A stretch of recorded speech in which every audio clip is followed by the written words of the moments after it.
नमस्कार, मैं consultant gynaecologist doctor प्रीति। आज हम बात करेंगे प्रेगनेंसी से रिलेटेड एक टॉपिक को लेकर कि चाय और कॉफी का प्रेगनेंसी के ऊपर क्या इफेक्ट पड़ता है, क्या क्या इससे नुकसान होते हैं, क्या कुछ इसका फायदा भी होता है, कितनी क्वांटिटी में आप इनका सेवन प्रेगनेंसी के दौरान कर सकते हैं। इन्हीं सब टॉपिक्स को लेकर आज हम डिस्कशन करेंगे। पर चाय और कॉफी के बारे में डिस्कशन करने की जरूरत ही क्यों पड़ी? क्योंकि इसके अंदर एक कंपाउंड होता है, एक प्रोडक्ट होता है कैफीन नाम का, जो कि एक नेचुरल स्टिमुलेंट होता है, आपकी अलर्टनेस को बढ़ाकर रखता है।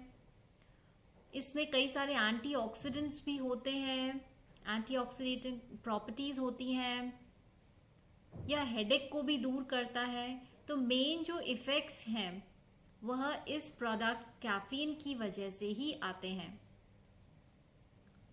तो नॉर्मल डेज के अंदर तो देखा ही गया है, हमारे यहाँ तो काफी एक हैबिट ही हो गई है सुबह शाम चाय पीने की रहती है। तो क्या प्रेगनेंसी में भी इसी तरीके से आप चाय का सेवन कर सकते हैं? तो प्रेगनेंसी के दौरान होता क्या है, यह जो कैफीन है इसका जो मेटाबॉलिज्म है यह डिक्रीज हो जाता है। इसकी वजह से कैफीन जो बॉडी है उसके अंदर काफी अधिक टाइम तक रहता है।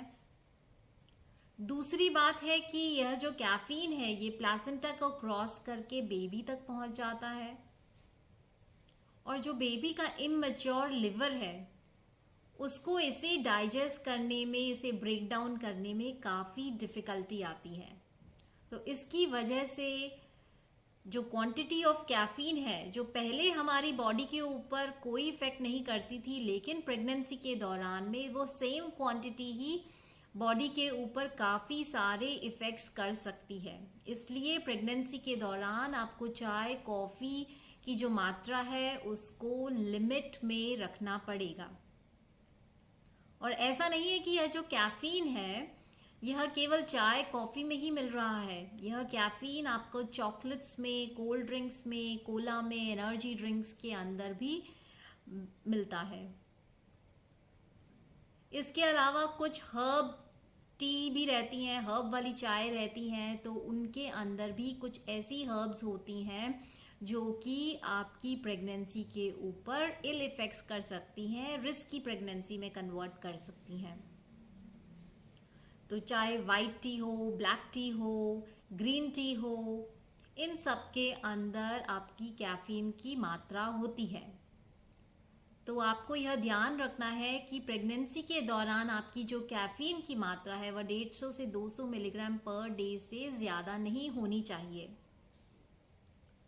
इसकी क्वांटिटी बढ़ जाने के कारण आपका ब्लड प्रेशर बढ़ सकता है, हार्ट रेट बढ़ सकती है, डिजीनेस हो सकता है, डायरिया हो सकता है, जी घबरा सकता है, इरिटेबिलिटी हो सकती है। तो आपको काफी परेशानियों का सामना करना पड़ सकता है। बच्चे के ऊपर इसके काफी इल इफेक्ट्स हो सकते हैं अगर आप एक्सेस क्वांटिटी के अंदर चाय कॉफी का सेवन या चॉकलेट्स कोल्ड ड्रिंक्स का सेवन करती हैं। तो कैफीन की मात्रा अगर बढ़ जाती है तो सबसे पहली बात है चांसेस ऑफ मिसकैरेज, अबॉर्शन के चांसेस जो हैं वह बढ़ जाते हैं। इसके अलावा प्री टर्म बर्थ यानी कि टाइम से पहले डिलीवरी हो जाना, लो बर्थ वेट, बच्चे का प्रॉपर डेवलपमेंट नहीं हो पाता है और बच्चे का जो वजन है वह कम रह जाता है। स्टिल बर्थ की संभावनाएं भी बढ़ जाती हैं। स्टिल बर्थ यानी कि बच्चा अपने आप ही पेट में खत्म हो जाता है। इसके अलावा कुछ स्टडीज में पाया गया है कि बर्थ डिफेक्ट्स भी बच्चों में देखे गए हैं। तो अब आप यह कैसे जानेंगे 150 से 200 मिलीग्राम पर डे किस हिसाब से मैं लूं? तो आप कॉफी या चाय का 1 से 2 कप एक दिन में ले सकती हैं, या तो चाय या कॉफी 1-2 कप, दोनों एक साथ नहीं। ऐसा नहीं कि आप 1-2 कप चाय भी ले रही हैं, 1-2 कप कॉफी भी ले रही है, नहीं। चाय या कॉफी का टोटल आप 1 या 2 कप्स का सेवन कर सकती हैं। तो यह बहुत जरूरी है कि जैसे कि प्रेगनेंसी में दूसरी चीजें भी मॉडरेट क्वांटिटी में ही लेनी चाहिए, ओवर ईटिंग नहीं करनी चाहिए। मैं हमेशा अपनी प्रीवियस वीडियोस में यह बात बोलती आई हूं तो इसी प्रकार से चाय और कॉफ़ी का सेवन भी लिमिटेड ही रखना चाहिए, इंक्लूडिंग आपके चॉकलेट्स हैं, एनर्जी ड्रिंक्स हैं, कोल्ड ड्रिंक्स हैं, इनका भी सेवन आपको अवॉइड ही करना चाहिए, लिमिटेड ही करना चाहिए।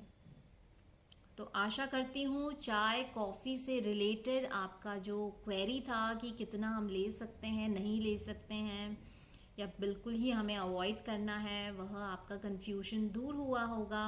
अगर आपको यह वीडियो पसंद आई है तो लाइक कीजिए, शेयर कीजिए, चैनल को सब्सक्राइब कीजिए। नमस्कार।